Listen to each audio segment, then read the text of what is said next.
Praise lord అందరికీ. నా పేరు జగదీష్. మా నేటివ్ ప్లేస్ గుంటూరు. నా ఏజ్ 7 ఉన్నప్పటి నుంచి మా పేరెంట్స్ దేవుడిని తెలుసుకోవడం నమ్మటం స్టార్ట్ చేశారు.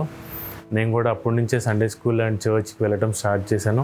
ఇంటర్మీడియట్ వరకు నేను దేవుళ్ళలో బాగా ఎదిగాను. ఇంటర్ తర్వాత కాలేజ్కి వెళ్ళాక 4 years దేవుడి నుంచి దూరం అయిపోయి ఫ్రీ లైఫ్ అండ్ ఫ్రీడమ్కి అలవాటు పడిపోయి దేవుడి నుంచి దూరంగా ఉన్నాను. ఆఫ్టర్ కాలేజ్ కొన్నిటికి ఎడిక్ట్ కూడా అయ్యాను. బయటికి రాలేమని అనుకున్నాను. జాబ్ సర్చ్ కోసం నేను హైదరాబాద్ వచ్చాను. హైదరాబాద్లో ఉన్నప్పుడు చర్చ్కి వెళ్ళాలనిపించి గూగుల్ సర్చ్ చేసినప్పుడు నాకు new life international church available అనిపించింది. నియర్ బై ఉంటే నేను ఇక్కడికి వచ్చాను. వచ్చాక వచ్చిన ఫస్ట్ డే కూడా నేను ఎడిక్ట్ అయ్యి హైలోనే ఉన్నాను. కానీ రోజు పాస్టర్ గారిని కలిసి నేను ప్రేయర్ చేయించుకొని నేను ఇంటికి వెళ్ళాను. వెళ్ళి ఒక 10 days గ్యాప్ ఇచ్చి మళ్ళీ ఇక్కడ చర్చ్కి రావడం స్టార్ట్ చేశాను. వచ్చినప్పుడు ప్రతి మెసేజ్ మిస్ అవ్వకుండా ఎవ్రీ వీక్ వచ్చాను. వచ్చినప్పుడు అన్న మెసేజెస్ చాలా బాగా నచ్చినాయి అండ్ చాలా మెసేజెస్ నన్ను ఇన్ఫ్లుయెన్స్ కూడా చేసినాయి. దానిలో బాగా నచ్చిన మెసేజ్ నాకు అధికారం అనే మెసేజ్. దేవుడికి మనం ఎలా అధికారం ఇచ్చి మనం ఎవ్రీడే లైఫ్లో మనం దేవుడిని మనం ప్రతి నిమిషం మనం ఎలా వెల్కమ్ చేస్తున్నాం అనేది ఇక్కడ బాగా నేర్చుకున్నాను.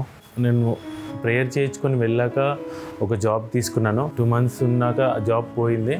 ఆ పోయాక కూడా నేనేమీ బాధపడలేదు. ఎందుకంటే అది యెహోవా ఇచ్చింది, యెహోవా తీసుకున్నది అని మనం బైబిల్ గ్రంథంలో ఉన్నట్టు అంత ఎక్కువ ఆలోచించలేదు. తర్వాత అన్నకి ఇలా చెప్పినప్పుడు అన్న నాకు ఇలా ఒక న్యూ లైఫ్ ఇంగ్లీష్ మీడియం స్కూల్లో మ్యాథ్స్ టీచర్గా జాబ్ ఉందని చెప్పినప్పుడు నేను ఆ జాబ్ తీసుకున్నాను. ముందు చేసిన జాబ్స్ నాకు కొంచెం హార్డ్గా కష్టంగా అనిపించాయి.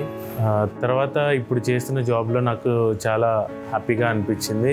అన్న కూడా ఎప్పుడు చెప్తుంటారు, మీకు నచ్చింది చేసినప్పుడే మీరు ఎప్పుడు హ్యాపీగా ఉంటారు అని. అదే నాకు ఇక్కడ నేను తెలుసుకున్న విషయం. అన్న కూడా చాలా ఫిజికల్గానే కాదు, ఇక్కడ మెంటల్గా కూడా నాకు చాలా సపోర్ట్ చేశారు, ఎంకరేజ్ చేస్తూ ఉంటారు, చాలా బాగా మాట్లాడతారు. చర్చ్కి వచ్చిన తర్వాత నుంచి నేను ఇక్కడ బైబిల్ చదవటం కూడా స్టార్ట్ చేశాను. అది నా లైఫ్లో కూడా కొంచెం చేంజ్ తీసుకొస్తుంది. నేను ఇయర్ ఎండ్ కూడా నేను బాప్తిజం తీసుకోవాలని అనుకుంటున్నాను. నా కోసం మీ డైలీ లైఫ్ ప్రేయర్లో నా బాప్తిజం గురించి చేయండి, దేవుళ్ళో ఎదిగేలా కూడా ప్రేయర్ చేయమని చిన్న సాక్ష్యం దేవుడు దీవించును గాక.